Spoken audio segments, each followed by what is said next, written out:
nno kirungi kati nno bannange kino kankiisewo kubanga ku lunaku olwokuna omukyala yansaba muwerekereko saidi y'Kiboga ne Kyankwanzi. Yagenda mu linnya lya minisita wa health. Naffe tugenda ng'abakulu twasoma amataayi gaffe n'amasuuti baaji za Uganda ne batuwa emmotoka ennene ennungi eya gavumenti. Kati wetutuuka eyo gwali mukolo gwa Oluganda bamuyita Alex Mitala. Bameka bawulidde ku linnya eryo Alex Mitala. Omwami oyo balina obuweereza bayita Back to Bible Truth era bakola n'abalala bayita aba ICM, International Care Ministry.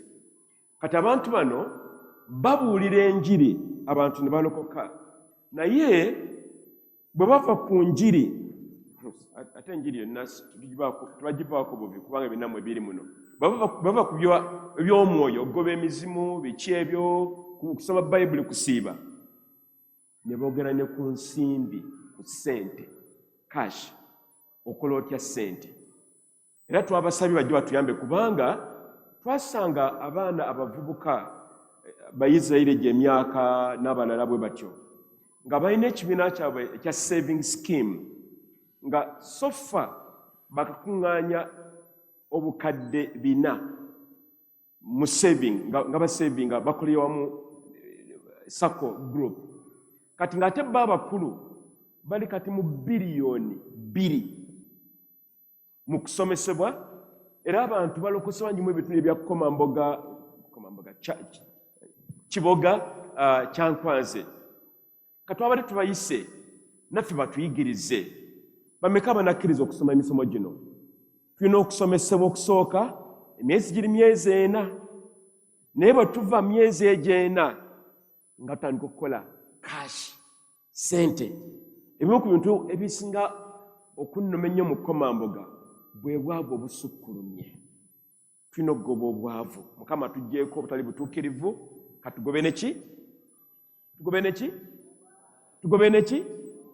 N'obwavu. Mukama yeebazibwe. Ebizibu biri mu bwavu bungi ate nze ekibi obwavu nabukulira mu mbumanyi mbutegeera bwe buluma mbumanyi. N'enjala tukwatya omu ffenna Mukama atuwa obulokozi bw'atuwadde naye atina okuba nti tulwanyisa n'ensonga ey'obwavu ng'ekkanisa. Era ab'emagere tumunaba kumaliriza kuyigirizibwa kati omusomo oguddako gwakola ssente cash. Mukama ffe yeebazibwe. Mukama ffe yeebazibwe nnyo. Tukyagenda mu maaso. Bane munyambe obudde bugenze nnyo ddala naye ate ekikola bade tewali njegeza okutemaatema kwalwa leero olunaku lukulu nnyo. Eno Sande mwe tumaliriza kino ekiseera oba omwezi ogw'okusinza okunoonya Katonda mu kusinza ne mu okuyimbira Mukama. Era tujja kuba tugenda n'okusembera tujja kubeerawo n'okusaba.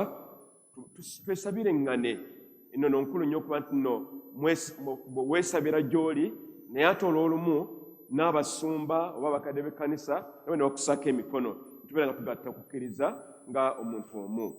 Era nyalina okwebaza abo abaliwo ku lunaku olwokutaano ekiro. Bameka abali ku lunaku olwokutaano ekiro waliwo mu kusinza okwo okwakeesa obudde. Twebaza Katonda nti no kiseera kyali kirungi nnyo. Mukama yali naffe n'akola ebikulu byali bingi nnyo ddala. Twala okuddamu okubakubiriza nti mulekerera awo okusinza Katonda kubanga okusinza tulabe nti nno si kusinza businza naye kyakulwanyisa kituba nakyo. Tusiiba, tusaba, tusoma Bayibuli n'ebirala ebiringa ebyo naye nga n'ekiro ekyokulwanyisa ekirala kwe kusinza. Twalaba mu Bayibuli nga abayigiriza bwe baali mu kkomera Bikolayo Batume 12 bwe baali omwo ne basinza ekiro enzigi ze bali basibyeko ne zigenda nga zitta era nga zisumulukuka. N'olwekyo kino kyakozesa kikulu nnyo tulina okunywezanga ekkanisa era nga abooluganda. Mukama ffe yeebazibwe nnyo.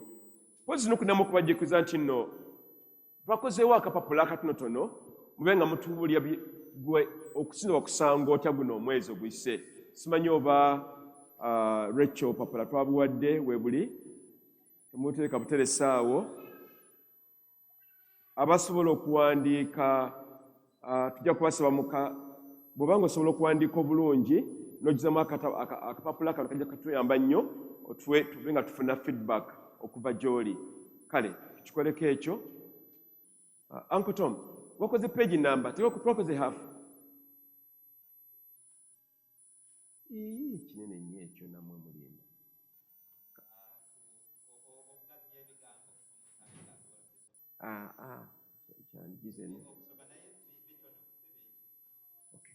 Twandikoze half naye anyway tugende mu maaso. Kale bw'oba osobola okuwandiika teeka omukono gwo waggulu bakuwa papula ako tuwe feedback omwezi ogwedde ogwa August. Mukama ffe yebaze. Abasobola okuwandiika mwese emikono waggulu oba nga osobola okuwandiika. Mutwe ki ky'owulira ekyavuddemu okuva ku sayidi yo, ki kyewalabye ekyakugasiza kitusobola okuddamu netukola nga tukikola bulungi. Okay, kale tugende mu maaso nga abakebezi batuyambako okutuula obupapula obwo obw'okujuzibwamu. Njagala tusabe nate. Mukama tukwebaza olw'amaanyi go n'ekisa kye ekingi ky'otuwadde. Tukwebaza Mukama kubanga olina amaanyi. Teri Katonda mulala akwenkana, naye gwe Katonda waffe omulungi akola ebyamagero, akola ebirungi, akola ebyewuunyisa. Era Mukama nga tujja mu kigambo kyo kiwa omukisa Yesu, kituyambe kituganyule Yesu nga tumaliriza guno omwezi gw'okusinza ogwa Augusito. Era Mukama tusaba nti Katonda omulungi ataggwaawo, y'omwoyo omutukuvu mungi ddala mu kigambo kya Katonda. Mukama tukwebaza linnya Kitaffe n'eri Omwana n'eri Omwoyo Omutukuvu. Amiina. Nga tumaliriza guno omwezi gw'okusinza, Mukama yampadde ekigambo tugenda okumaliriza nakyo kye nayise entunnunsi y'ekkanisa esinza Mukama. Entunnunsi ey'ekkanisa esinza Mukama. Buli omu ku ffe alina omutima, era omutima ogwo gukuba essaawa 24 tegulekerera awo. Ne bw'oba weebase omutima gusigala gukyakola ki? Gukyakuba y'entunnunsi eyo. Kati Mukama atugamba biki bye tulina okulaba oba okuyiga mu kkanisa yena entunnunsi ey'okusinza. Okusinza kusaanidde okubeera entunnunsi eri obulamu bwo. Nti osinza emisana, n'osinza ekiro, ku makya, olw'eggulo, mu nkuba, mu ttuntu, n'oba nga entunnunsi ey'okusinza ebeera ng'eri mu ggwe. Era Mukama atukoowola ng'ekkanisa ya GFM nti okusinza kufuuke ekimu ku kitundu ku ffe, kubanga okusinza Yesu lwaki Mukama yatutonda. Gwe ky'oli olwaleero n'ekyo Mukama kyakufudde, yeyagala obeere nga osobola okumusinza mu bigambo byo, mu birowoozo byo, mu kufumiitirizwako, mu byonna byonna by'okola oba by'olaba oba by'owulira, kibeere ekitundu eky'okusinza. Nja kubasaba tuggulewo ekitabo kya Katonda, Ebikola by'Abatume Essula 2 olunyiriri 41 kutuuka ku lunyiriri 47. Ebikola by'Abatume tubikulaba Oluganda, essula ey'okubiri olunyiriri 41 kutuuka ku 47. Nga tulaba ekkanisa eyasookera ddala baakolanga batya okusinza era baafunanga batya entunnunsi musonyiweko entunnunsi ey'okusinza. Bayibuli egamba bw'eti, Ebikola by'Abatume essula ey'okubiri lunyiriri 41-47. Awo abakkiriza ebigambo bye ne babatizibwa ku lunaku olwo ne beeyongerako nga 3,000. 42. Ne banyiikiranga okuyigirizibwa kw'abatume ne kussa ekimu ne mu kumenya omugaati era ne mu kusaba. Buli muntu n'ajjula okutya era ebyamagero bingi n'obubonero bungi ne bikolebwanga abatume. Abakkiriza ne bakuŋŋaananga bulijjo mu kifo kimu era ne babanga bassa kimu mu byonna. Ebyobugagga byabwe n'ebintu bye balina ne babitunda ne bagabira buli muntu ng'okwetaaga kwe bwe kwabanga. Ne banyiikira okukuŋŋaananga mu yeekaalu buli lunaku era ne bakuŋŋaananga ne mu maka gaabwe nju ku nju okumenya omugaati. Ne baliiranga wamu emmere yaabwe n'essanyu lingi n'omutima ogutaliimu bukuusa, nga batendereza Katonda era nga basimibwa abantu bonna. Mukama n'abongerangako bulijjo abaalokolebwanga.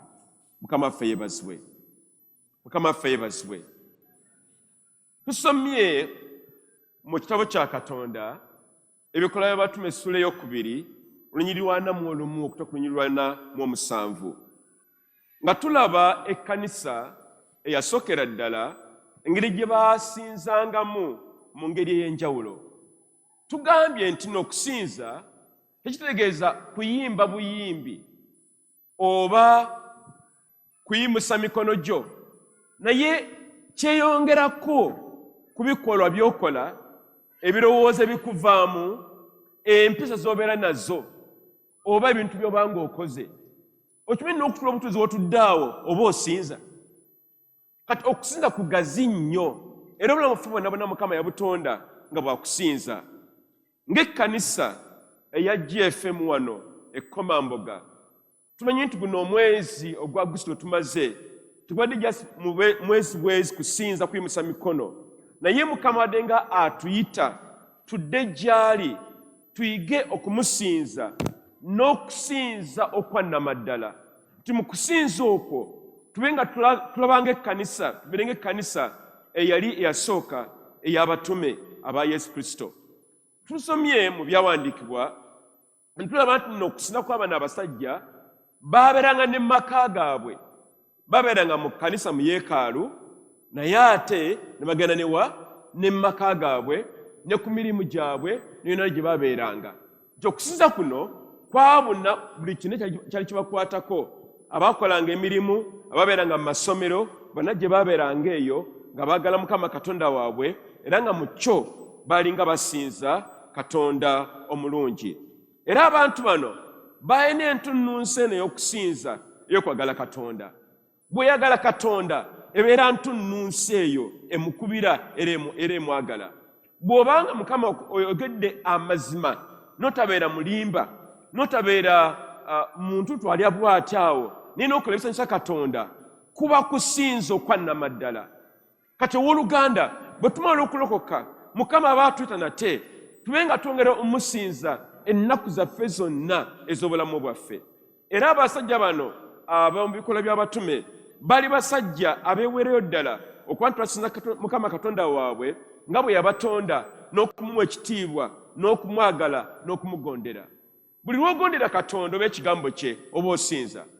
Buli lw'okola ebirungi oba osinza. Buli lw'okola ebisanyusa Mukama Katonda waffe oba osinza. Kati ng'ekkanisa GFM tugamba ti guno omwezi gwedde gwa Augusito weewaawo, naye okusinza kwaffe kuyina kweyongera bweyongezi mu maaso. Gamba nti amiina. Gamba nti amiina. Babuli egambye bakuŋŋaana ne bayigirizibwanga. Tuwulidde ab'emagere badde nga bayigirizibwa kupika giringa myezi kati zange 4 oba 5 bayigirizibwa. Okuyigirizwa okwo kusinza. Era mbadde mbagamba temukomawo ab'emagere. Mukuŋŋaane nga musome Bayibuli. Bayibuli eno nnene nnyo ddala. Mugambe nti guno omwezi kitabo kya Yokaana kitugenda okusoma, oba kitabo kya Yeremiya, oba ekyokuva, oba ekyokubala. Mugende mu maaso mwewe buli Lwakutaano, mukuŋŋaanenga mu maka gammwe oba amaka gonna musobodde okuŋŋaananga mwige ekigambo kya Katonda ng'abaana abasajja bwe baakola mu budde bwe baalimu. Mu bino byonna muzikirize empumbewumbe olw'obudde zijjemu ensonga nga 4 oba 3 ku nti nno kyekigwanidde ekkanisa okuba n'entunnunsi eno ey'okusinza. Ekisookera ddala kwe kubeera nga tusigala mu kigambo kya Katonda. Teriiyo kusinza Katonda kuli bweru wa kigambo kye.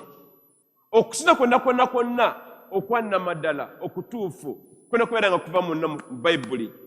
Mukama gy'atuwa ekigambo kye.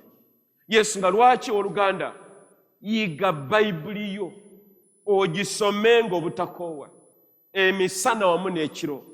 Bw'obadde osobola kusoma ku kasimu kaako, saba bakuteereko Bayibuli gy'osobola okuwuliriza n'ebigambo.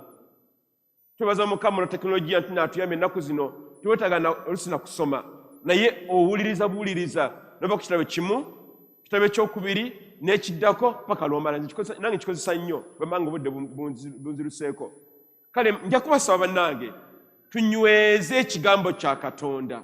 Oluganda osoma Bayibuli yo oba ogisoma nga olina bizibu oba ogisoma nga oli mu mbeera ndala naye nga togiwa kitiibwa, nja kwegayirira nnyo nnyabo ne ssebo, soma Bayibuli yo kubanga omwo mwe muva entunnunsi ey'okusinza.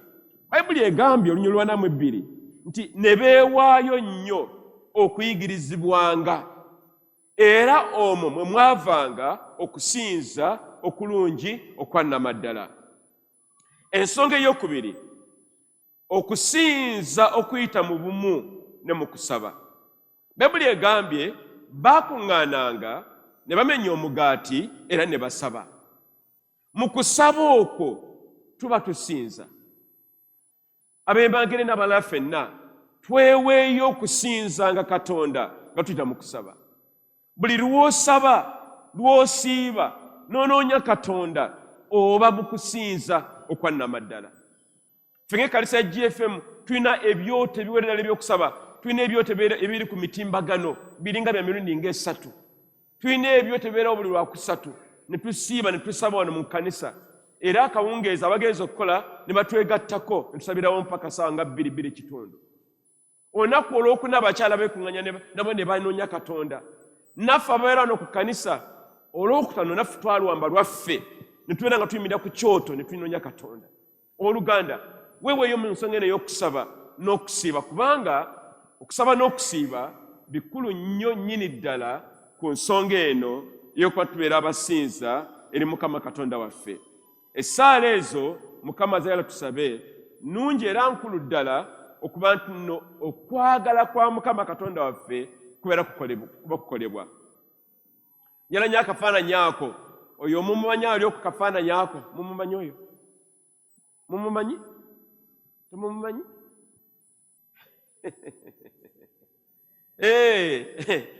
Sawa ya kunoonya Katonda si byakuzanyiramu. Mukama yeebazibwe.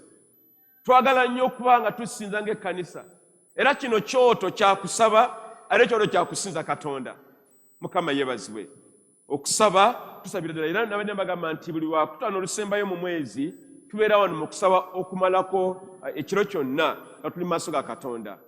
Kuno okwa guno omwezi kwawedde, Friday newedde, naye te Septemba ajja tujja kuddamu tukuŋŋaane okukeesa obudde nga tuli maaso ga Katonda. Mu kusaba okwo tuba tusinza Katonda waffe omulungi. Ensonga ey'okuna gy'osobola okuba nti nno osinza Katonda okubeera nti nno oba n'essanyu ate obeera ne mu kugaba. Bayibuli egambye bw'eti olunyiri lwa 44 lugambye nti abooluganda bonna baabeeranga mu bumu era ne bagabananga buli kimu bumu nga toli muntu yenna ali mu bwetaavu. Kati mu kugaba okwo n'essanyu omwo kwe kusinza. Oluganda ani gw'ofaako? Ani gw'onoonyako? Ani kugamba weekaziye nkubuuzeko wasuze obulamu buli butya? Mukama atukoola gwe nange tubeere abakazi n'abasajja ababeera nga tuli bagabi ate nga tulina n'essanyu. Omuntu atasanyuka abeera muzibu nnyo.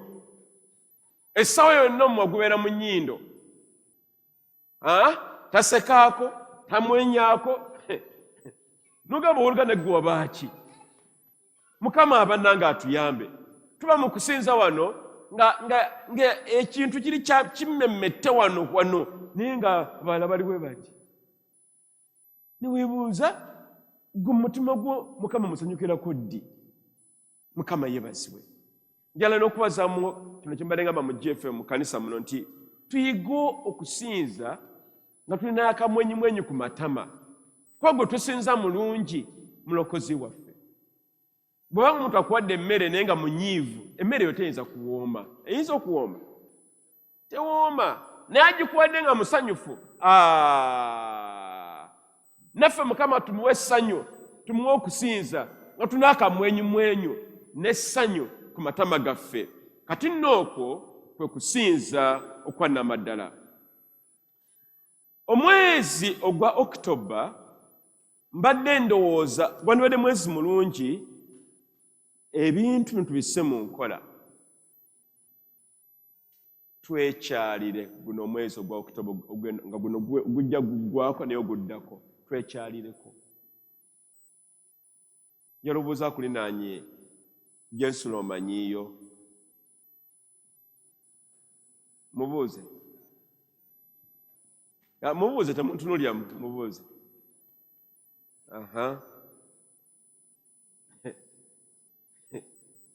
Yabere kirungi bane okuba twekyalirako guno omwezi ogwa October ogulijja guli mu maaso.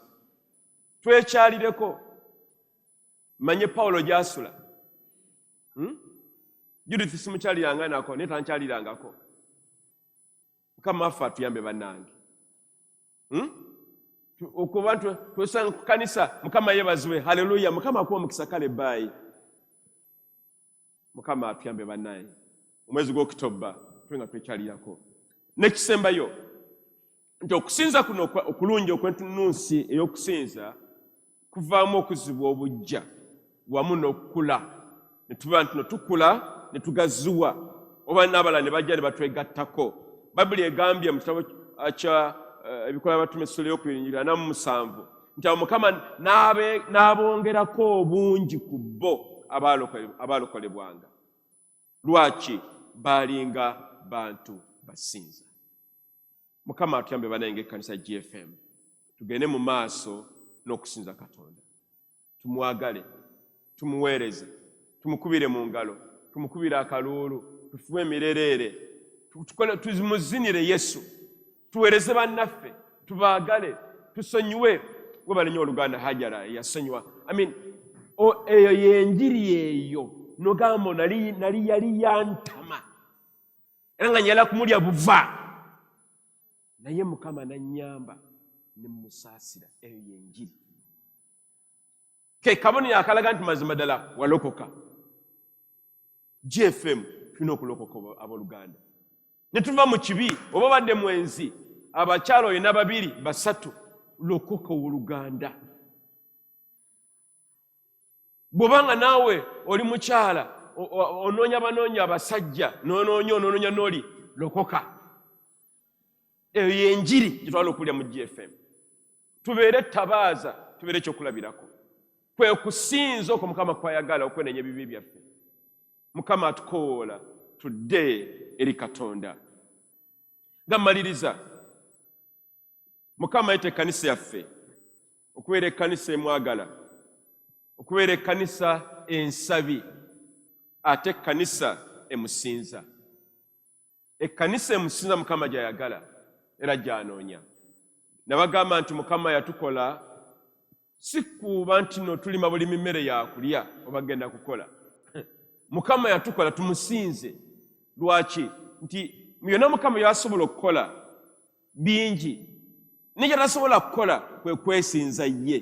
Kati Mukama yatonda ggwe nange tumusinze. Mukama tukola ng'ekkanisa tubeere n'entunnunsi esinza. Abooluganda,